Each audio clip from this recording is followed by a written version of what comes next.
Chapter 5. Women Change the World.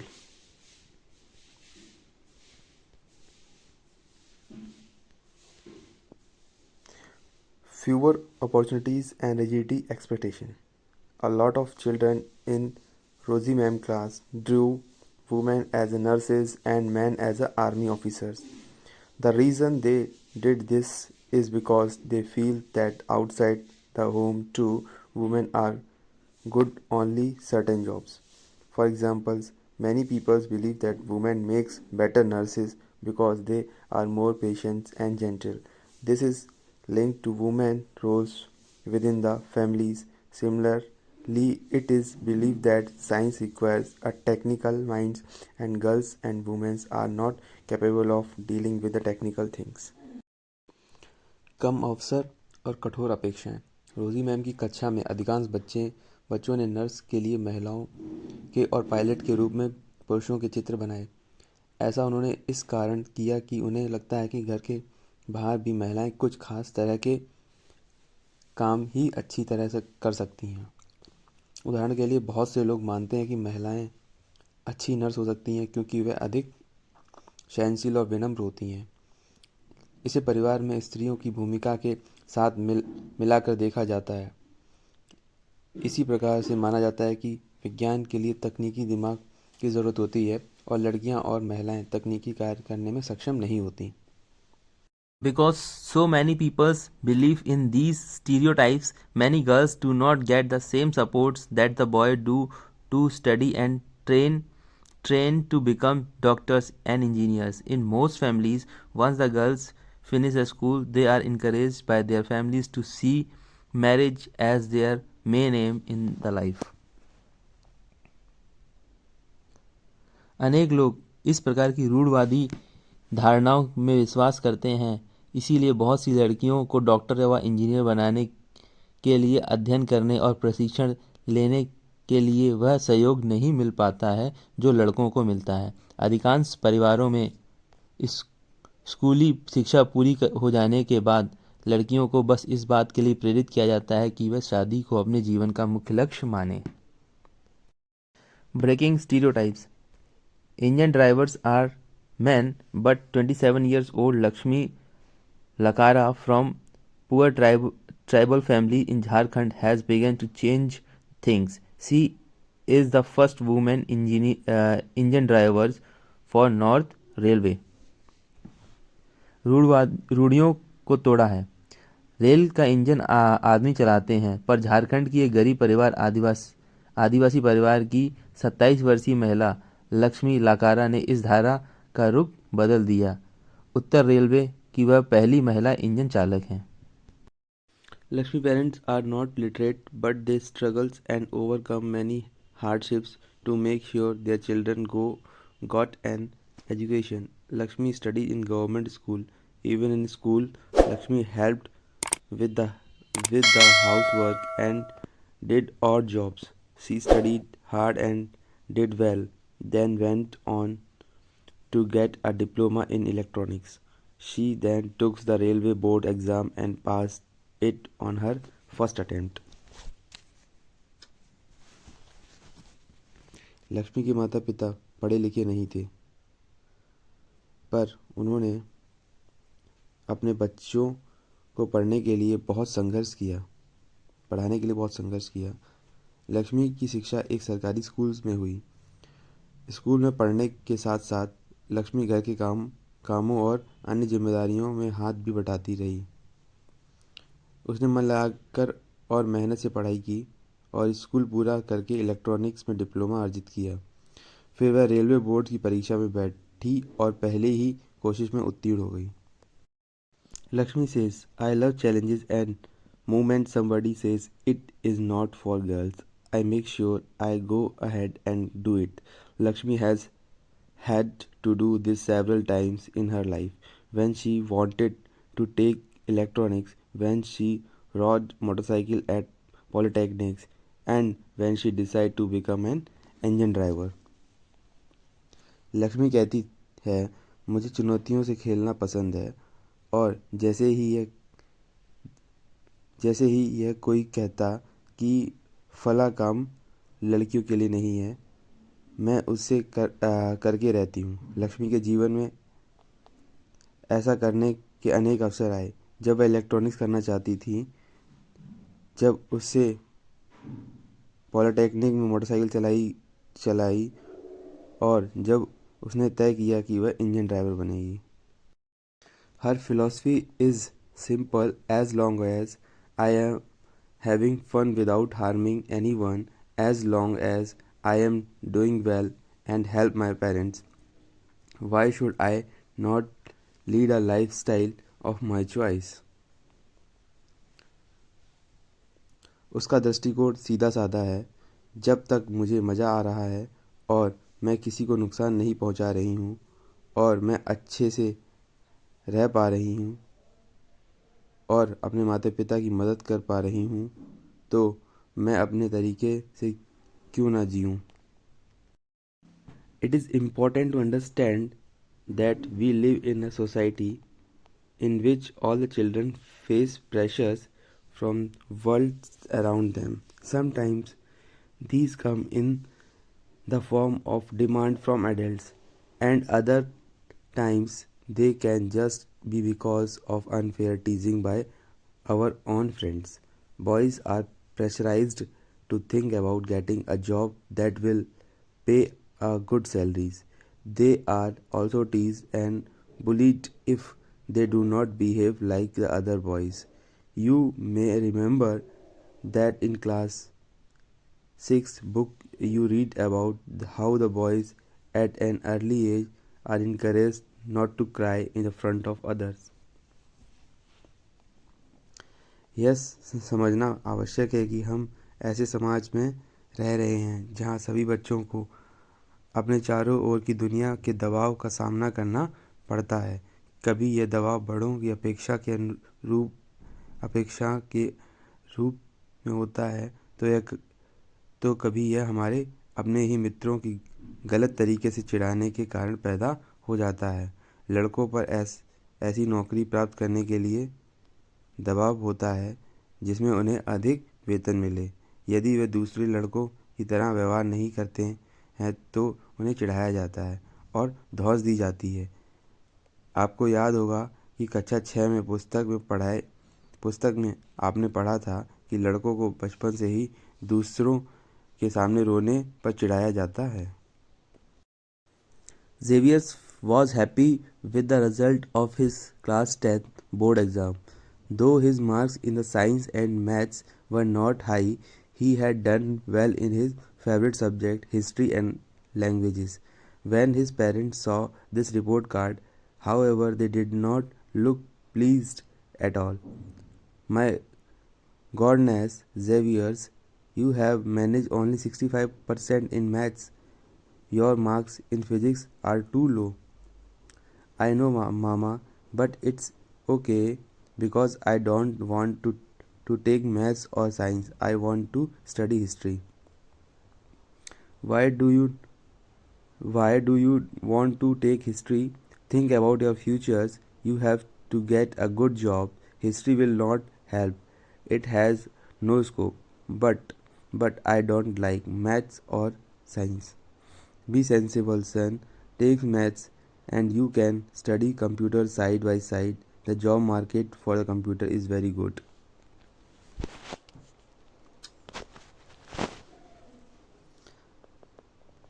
Xavier's, आप अपना 10वीं बोर्ड का परीक्षा फल देखकर खुश था। यद्यपि विज्ञान और गणित में उसे बहुत अधिक अंक नहीं मिले, लेकिन अपने पसंदीदा विषय इतिहास और भाषा में उसने अच्छा किया था। जब उसके माता पिता ने परिणाम को देखा तो वह खुश नहीं हुए।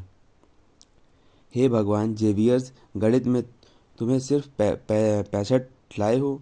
भौतिक शास्त्र में भी तुम्हारे अंक बहुत कम हैं। मुझे पता है माँ, पर कोई बात नहीं, क्योंकि मैं गणित और विज्ञान पढ़ना भी नहीं चाहता हूँ। मैं इतिहास पढ़ना चाहता हूँ। तुम इतिहास क्यों पढ़ना चाहते हो? अपने भविष्य के बारे में सोचो। तुम्हें एक अच्छी नौकरी प्राप्त करनी है, इसीलिए इतिहास से क्या मदद मिलेगी? इससे कोई भविष्य नहीं है, पर मुझे गणित और विज्ञान अच्छा नहीं लगता। समझदारी से काम लो बेटा, गणित में ले लो और साथ साथ कंप्यूटर भी सीख लेना। कंप्यूटर सीखने से नौकरी आसानी से मिल जाती है। Learning for change. Going to school is an extremely important part of your life. As more and more children enter schools every year, we begin to think that it is normal for all children to go to schools today. It is difficult for us to imagine that school and learning could be seen as out of the bounds or not appropriate for some children. But in the past, the skills of reading and writing was known to only a few. Most children learned the work from their families and elder dads. For the girls, the situation was worse. In communities that taught sons to read and write, daughters were not allowed to learn the alphabets. Even the families where the skills like pottery, weaving, craft were taught, the contribution of daughter and women was only seen as a supportive.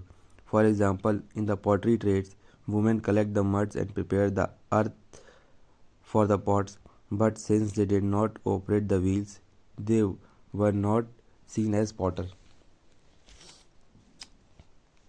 परिवर्तन के लिए सीखना। School जाना आपके जीवन का बहुत महत्वपूर्ण हिस्सा है। जैसे जैसे स्कूलों में हर साल अधिकाधिक संख्या में बच्चे प्रवेश ले रहे हैं, हम सोचने लगे हैं कि सब बच्चों के लिए स्कूल जाना एक साधारण बात है। आज हमारे लिए यह कल्पना करना भी बहुत कठिन है कि कुछ बच्चों के लिए स्कूल जाना और पढ़ना पहुंच के बाहर की बात है या अनुचित बात भी मानी जा सकती है। परंतु अतीत में लिखना और पढ़ना कुछ लोग ही जानते थे। अधिकांश बच्चे वही काम सीखते थे जो उनके परिवार में होता था या उनके बुजुर्ग करते थे।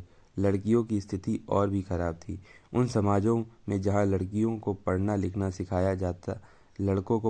सिखाया जाता था, लड़कियों को अक्षर तक सीखने की अनुमति नहीं थी। यहाँ तक कि उन परिवारों में भी जहाँ कुम्हारी, बुनकर और हस्तकला सिखाई जाती थी, यह धारणा थी कि लड़कियों और औरतों का काम केवल सहायता करने तक ही सीमित है। उदाहरण के लिए, कुम्हार के व्यवसाय में स्त्री मिट्टी एकत्रित करती थी और बर्तन बनाने के लिए उसे तैयार करती थी। चूँकि वह चाक नहीं चलाती थी, इसीलिए उन्हें कुम्हार नहीं माना जाता था। In the 19th centuries, many new ideas about education and learning emerged. School became more common and communities that had never learned reading and writing started sending their children to school. But there was a lot of opposition to educating girls even then. Yet many women and men made efforts to open a school for girls. Women struggled to learn to read and write. 19वीं शताब्दी में शिक्षा के बारे में कई नए विचारों ने जन्म लिया। विद्यालय अधिक प्रचलन में आ गए और वह समाज जिन्होंने स्वयं कभी पढ़ना लिखना नहीं सीखा था, अपने बच्चों को स्कूल भेजने लगे। तब भी लड़कियों की शिक्षा को लेकर बहुत विरोध हुआ। इसके बावजूद बहुत सी स्त्रियों और पुरुषों ने बालिकाओं के लिए स्कूल खोलने के प्रयत्न किए। स्त्रियों ने पढ़ना लिखना सीखने के लिए संघर्ष किया। Let us read about the experience of Rajsundari Devi, who was born in West Bengal some 200 years ago. At the age of 60, she wrote her autobiography in Bangla. Her book titled Amar Jeevan is the first known autobiography written by an Indian woman. Rajsundari Devi was a housewife from a rich landlord family. At that time, it was believed that if the woman learned to read and write, she would bring bad luck to her husband and become widows. Despite this, she taught herself how to read and write in secret. well after her marriage. आइए हम राजसुंदरी देवी का अनुभव पढ़ें, जो 200 वर्ष पूर्व पश्चिम बंगाल में पैदा हुईं और 60 वर्ष की अवस्था में उन्होंने बंगला भाषा में अपनी आत्मकथा लिखी। उनकी पुस्तक अमर जीवन किसी भारतीय महिला द्वारा लिखी गई पहली आत्मकथा है। राजसुंदरी देवी एक धनवान जमींदार परिवार की गृहिणी थीं। उस समय लोगों का विश्वास था कि यदि लड़की लिखती पढ़ती है तो वह पति के लिए दुर्भाग्य लाती है और विधवा हो जाती है। इसके बावजूद उन्होंने अपनी शादी के बहुत समय बाद स्वयं भी छुप छुप कर लिखना पढ़ना सीखा। I would start working at dawn and I was still be at it until well beyond midnight. I had no rest in between. I was only 14 years old at that at the time. I came to nurture a great longing. I would learn to read and I would read a religious manuscript. मैं अत्यंत सवेरे ही काम करना शुरू कर देती थी और उधर आधी रात हो जाने के बाद भी काम में लगी रहती थी। बीच में विश्राम नहीं होता था। उस समय मैं केवल 14 वर्ष की थी। मेरे मन में एक अभिलाषा पनपने लगी। मैं पढ़ना सीखूंगी और एक धार्मिक पांडुलिपि पढ़ूंगी। Was unlucky in those days. Women were not educated. Later I began to resent my own words. What is wrong with me? Women do not read. How will I do it? Then I had a dream. Was reading the manuscript of Chaitanya Bhagat, The Life of Saints. Later in the days, as I sat cooking in the kitchen, I heard my husband says to my eldest son, Bipin, I have left my Chaitanya Bhagat here. When I ask for it, bring it in. He left the book there and went away. When the book had been taken inside, I secretly took out a page and hid it carefully. It was a job hiding it, for nobody must find it in my hands. My eldest son was practicing his alphabet at that time. I hid one of them as well. At time I went over that trying to match the letters from that page with the letters that I had remembered. I also tried to match the words with those that I would hear in the course of my days. With tremendous care and efforts, over a long period of time, I learned how to read. मैं अभागी थी। उन दिनों स्त्रियों को नहीं पढ़ाया जाता था। बाद में स्वयं ही अपने विचारों का विरोध करने लगी। मुझे क्या हो गया है? स्त्रियां पढ़ती नहीं हैं, फिर मैं कैसे पढ़ूंगी? फिर मुझे एक स्वप्न आया। चैतन्य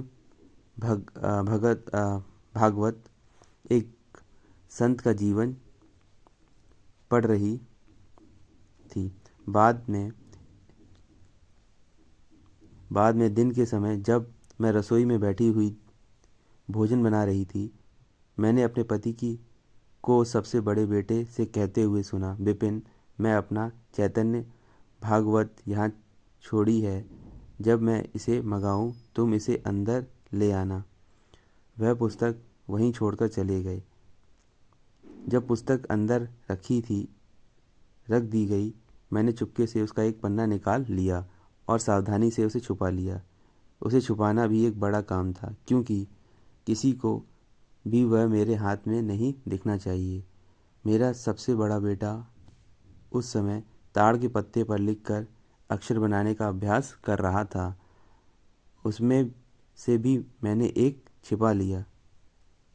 जब मौका मिला, मैं जाती और उस पन्ने के अक्षर का मिलान अपने याद किए गए अक्षर से करती थी। मैंने उन शब्दों का भी मिलान करने की कोशिश की जो मैं दिन भर में सुनती रहती थी। अत्यधिक जतन और कोशिश से एक लंबे समय के बाद मैं पढ़ना लिखना सीखा। After learning the alphabets, Rajsundari Devi was able to learn the Chaitanya Bhagavat. Through her own writings, she also gave the world an opportunity to read about the women's lives in those days. Rajsundari Devi wrote about her everyday lives experience in details.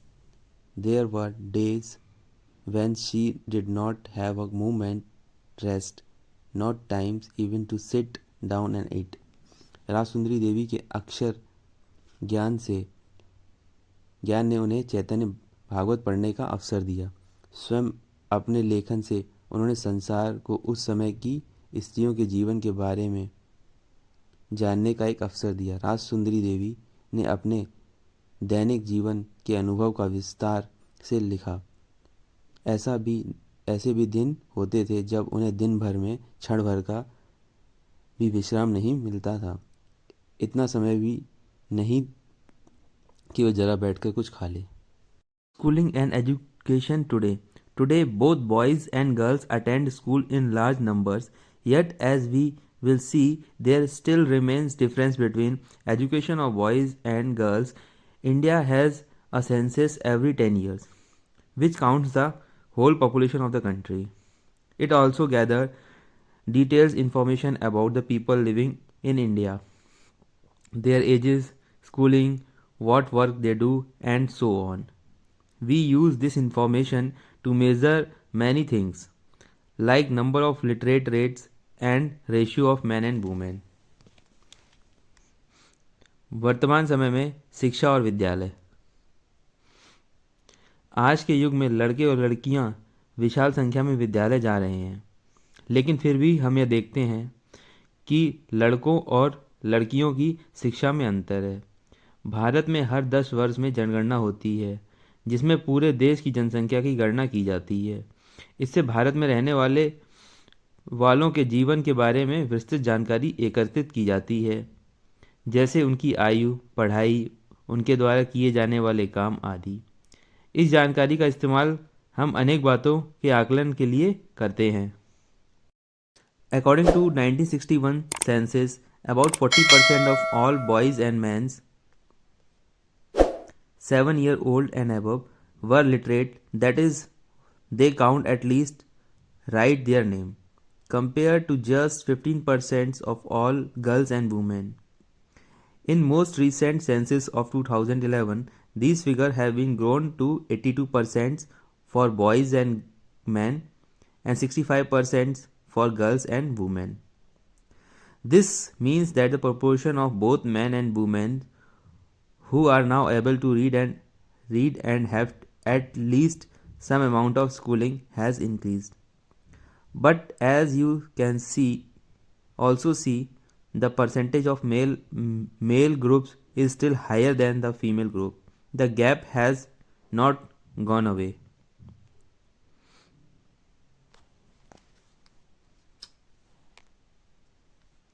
Nineteen 61 की जनगणना के अनुसार सब लड़कों और पुरुषों 7 वर्ष और उससे अधिक आयु के का 40% शिक्षित है, अर्थात वे कम से कम अपना नाम लिख सकते हैं।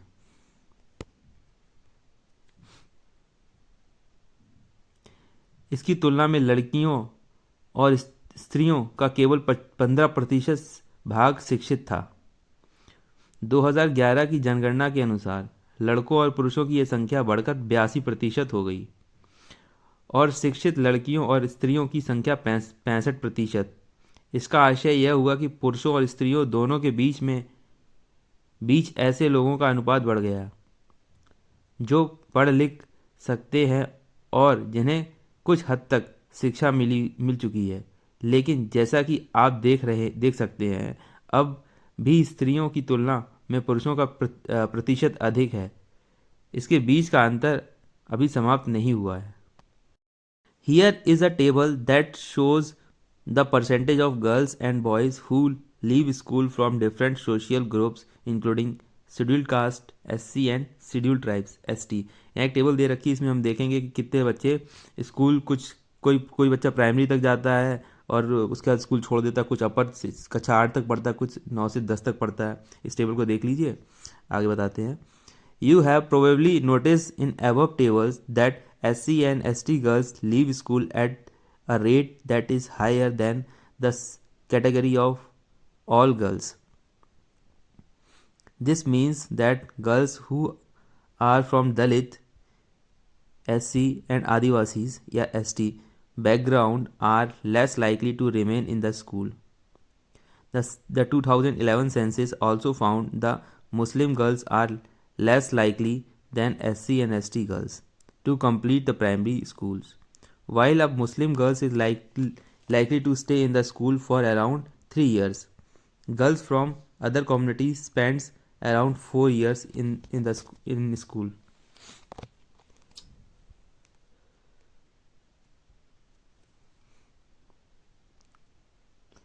नीचे दी गई तालिका में विभिन्न वर्गों के उन लड़कों और लड़कियों का प्रतिशत दर्शाया गया है जो बीच में ही विद्यालय छोड़ देते हैं। अनुसूचित जाति, SC, अनुसूचित जनजाति के लड़के और लड़कियां इसमें शामिल हैं। संभवतः आपने ऊपर दी गई तालिका में इस बात पर ध्यान दिया होगा कि सब लड़कियों की श्रेणी की तुलना में अनुसूचित जाति और अनुसूचित जनजाति की लड़कियों की स्कूल छोड़ने की दर अधिक है। इसका अर्थ यह हुआ कि दलित व आदिवासी पृष्ठभूमि की लड़कियों के स्कूल में रहने की संभावना कम रहती है। वर्ष 2011 की जनगणना में यह भी पता चला है कि अनुसूचित जाति और अनुसूचित जनजाति लड़कियों की अपेक्षा मुस्लिम लड़कियों की प्राथमिक शिक्षा पूरी करने की संभावना और भी कम रहती है। मुस्लिम लड़कियां स्कूल में लगभग 3 वर्ष रह पाती हैं, जबकि अन्य समुदाय की लड़कियां स्कूल में 4 वर्ष का समय बिता पा रही हैं। There are several reasons why the children from Dalit, Adivasi, Muslim communities leave school. In many parts of country, especially in rural and poor areas, there may not even be poor schools nor teachers who teach on a regular basis. If a school is not close to the people homes and there is no transport like buses and vans, parents may not be willing to send their girls to schools. Many families are too poor and unable to bear the cost of education all their children. Boys may get preference in these situations. Many girls also leave schools because they are discriminated against by their teachers and classmates.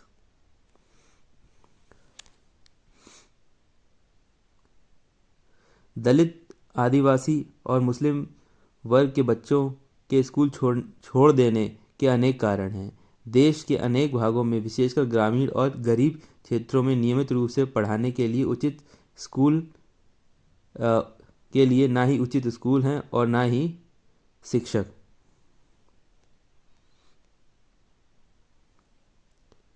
यदि विद्यालय घर के पास न हो और लाने ले जाने के लिए किसी साधन जैसे बस या वैन आदि की व्यवस्था न हो तो अभिभावक लड़कियों को स्कूल नहीं भेजना चाहते। कुछ परिवार अत्यंत निर्धन होते हैं और अपने सब बच्चों को पढ़ाने का खर्च नहीं उठा पाते हैं। ऐसी स्थिति में लड़कों को प्राथमिकता मिल सकती है। बहुत से बच्चे इसीलिए भी स्कूल छोड़ देते हैं क्योंकि उनके साथ उनके शिक्षक और सहपाठी भेदभाव करते हैं। Women movements. Women and girls now have the right to study and go to school.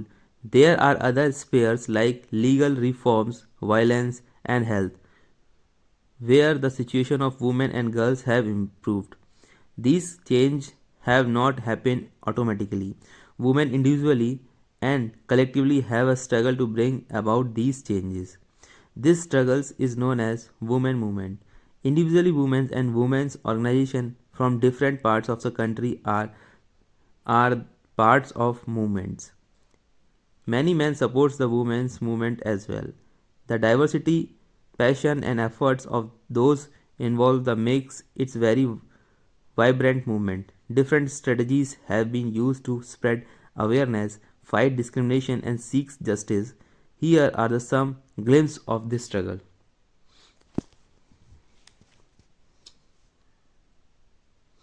महिला आंदोलन। अब महिलाओं और लड़कियों को पढ़ने का और स्कूल जाने का अधिकार है। अन्य क्षेत्र भी हैं जैसे कानूनी सुधार, हिंसा और स्वास्थ्य, जहां लड़कियों और महिलाओं की स्थिति बेहतर हुई है। यह परिवर्तन अपने आप नहीं आया है। औरतों ने व्यक्तिगत स्तर पर और आपस में मिलकर इन परिवर्तनों के लिए संघर्ष किए हैं। इन संघर्षों को महिला आंदोलन कहा जाता है। देश के विभिन्न भागों में कई औरतें और कई महिला संगठन इस आंदोलन के हिस्से हैं। कई पुरुष भी महिला आंदोलन का समर्थन करते हैं। इस आंदोलन में जुटे लोगों की मेहनत, निष्ठा और उनकी विशेषताएं इसे एक बहुत ही जीवंत आंदोलन बनाती हैं। इससे चेतना जागृत करने, भेदभाव का मुकाबला करने, न्याय हासिल करने के लिए विभिन्न रणनीतियों का उपयोग किया गया है। इसकी कुछ झलकियां आप देख सकते हैं। Campaigning to fight discrimination and violence against women are an important parts of women movement. Campaigning have also led to new laws being passed. A law was made in 2006 to give a woman who faced the physical and mental violence within their homes, also called domestic violence, some legal protection. अभियान। भेदभाव और हिंसा के विरोध में अभियान चलाना महिला आंदोलन का एक महत्वपूर्ण हिस्सा है। अभियानों के फलस्वरूप नए कानून भी बने हैं। सन 2006 में एक कानून बना जिससे घर के अंदर शारीरिक और मानसिक हिंसा को भोग रही औरतों को कानूनी सुरक्षा दी जा सके। Similarly, efforts made by the women movement led the Supreme Court to formulate guidelines in 1997 to protect women against sexual harassment at the workplace and within the educational institution. इसी तरह महिला आंदोलन के अभियानों के कारण 1997 में सर्वोच्च न्यायालय ने इस कार्य के स्थान पर शैक्षिक संस्थानों में महिलाओं के साथ होने वाले यौन प्रताड़ना से उन्हें सुरक्षा प्रदान करने के लिए दिशा निर्देश जारी किए। In 1980, for example, women's group across the country spoke out against the dowry deaths. Cases of young brides being murdered by their in-laws or husband greedy for more dowry. Women's group spoke out against the failure to bring these cases to justice.